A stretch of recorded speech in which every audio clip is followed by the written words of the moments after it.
అంతర్జాతీయ అంతరిక్ష పరిశోధనలో భారత సత్తా చాటింది. వ్యోమగామి శుభాంశు శుక్లా సురక్షితంగా భూమి మీదకి తిరిగి రావటమే ఇందుకు నిదర్శనం. 41 ఏళ్ల సుదీర్ఘ విరామం తర్వాత భారత్కు చెందిన శుభాంశు శుక్లా రోదసీ యాత్రను పూర్తి చేసుకున్నారు. దీంతో భారత్ మానవ సహిత అంతరిక్ష యాత్ర గగన్యాన్కు రూట్ క్లియర్ అయినట్లే. మొత్తం మీద భారత అంతరిక్ష పరిశోధనా సంస్థ మరొక అద్భుత విజయాన్ని నమోదు చేసుకుంది.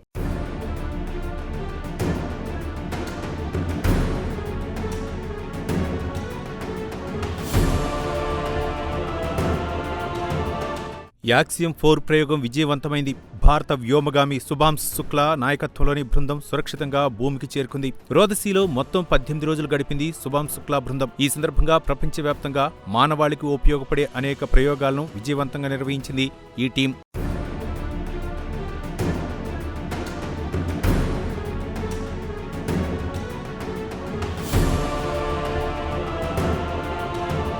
వాస్తవానికి యాక్సియం స్పేస్ మిషన్ భారత్కు ప్రతిష్టాత్మకంగా మారింది. ఇక్కడ యాక్సియం 4 ప్రయోగాన్ని ప్రత్యేకంగా చూడనక్కర్లేదు. భారత అంతరిక్ష పరిశోధనా సంస్థ ఇస్రో సాధించిన అద్భుత విజయాల్లో ఒకటిగానే యాక్సియం 4 ప్రయోగాన్ని చూడాల్సి ఉంటుంది.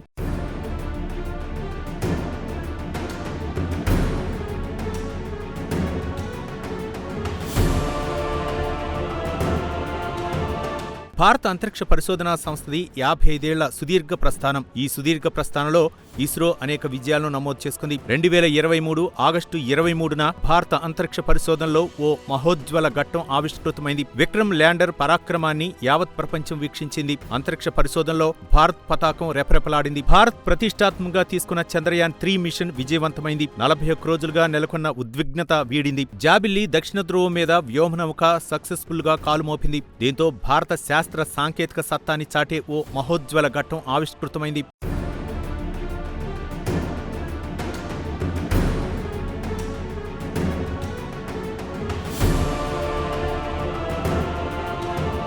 చంద్రయాన్ 3 ప్రయోగానికి ఒక ప్రత్యేకత ఉంది. జాబిల్లి దక్షిణ ధ్రువం వద్ద మొట్టమొదట దిగిన దేశంగా భారత్ చరిత్ర సృష్టించింది. అంతేకాదు అమెరికా, రష్యా, చైనా తర్వాత జాబిల్లిపై కాలు మోపిన 4వ దేశంగా భారత్ అవతరించింది. చంద్రుడి దక్షిణ ధ్రువం అంతరిక్ష పరిశోధకుల దృష్టిలో చాలా సంక్లిష్టమైన ప్రాంతం. దక్షిణ ధ్రువం దగ్గర ల్యాండర్ దిగటం అంటే చిన్న విషయం కాదు. ఒక దశలో ఇది అసాధ్యమన్న ప్రచారం కూడా జరిగింది. అయితే ఇస్రో సైంటిస్టులు ఈ అసాధ్యాన్ని సుసాధ్యం చేశారు. ఒకవైపు దాదాపు 50 ఏళ్ల తర్వాత చందమామపై వ్యోమనౌక దింపడానికి రష్యా చేసిన ప్రయత్నం విఫలమైంది. మరోవైపు భారత్కు చెందిన విక్రమ్ ల్యాండర్ విజయవంతంగా జాబిల్లిపై దిగింది. వ్లాదిమిర్ పుతిన్ ప్రతిష్టాత్మకంగా ప్రయోగించిన లోనా 25 ల్యాండర్ సాంకేతిక సమస్యతో చంద్రుడి ఉపరితలంపై కుప్పకూలింది. అయితే ఇదే రేసులో ఉన్న భారత్ విజయవంతంగా తన లక్ష్యాన్ని చేరుకోవటం విశేషం.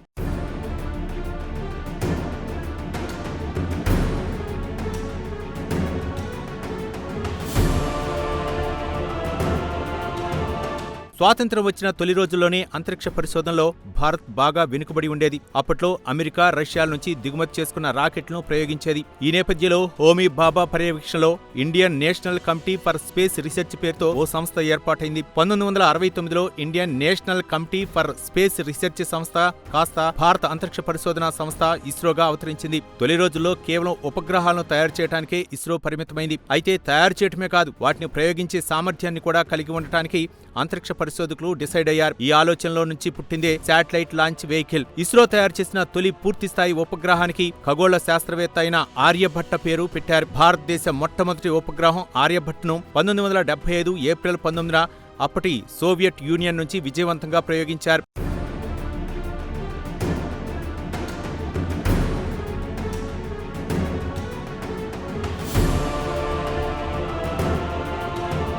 ల 1980ల తరువాత భారత అంతరిక్ష పరిశోధన కొత్త పుంతలు తొక్కింది. శాటిలైట్ లాంచ్ వెహికల్ ప్రయోగం విజయవంతం కావడంతో భవిష్యత్తులో ఉపయోగించుకోవడానికి వీలుగా polar satellite launch vehicle PSLV నిర్మాణాన్ని ఇస్రో చేపట్టింది. 1990వ దశకంలో PSLV రాక భారత అంతరిక్ష కార్యక్రమానికి మంచి ఊపినిచ్చింది. అనేక వైఫల్యాల తర్వాత 1994లో చేసిన PSLV ప్రయోగం విజయవంతమైంది. అప్పటి నుంచి భారత ఉపగ్రహాలకు PSLV స్థిరమైన వేదికగా నిలిచింది. అభివృద్ధి చెందుతున్న భారతదేశంలో అంతరిక్ష కార్యకలాపాల అవసరాన్ని ప్రశ్నిస్తున్న వారు కూడా లేకపోలేదు. అయితే మారుతున్న ప్రపంచ పరిస్థితులకు తగ్గట్టు భారత్ కూడా ఎదగాలంటే అంతరిక్ష పరిశోధనలు చేపట్టక తప్పదంటున్నారు అంతరిక్ష శాస్త్రవేత్తలు.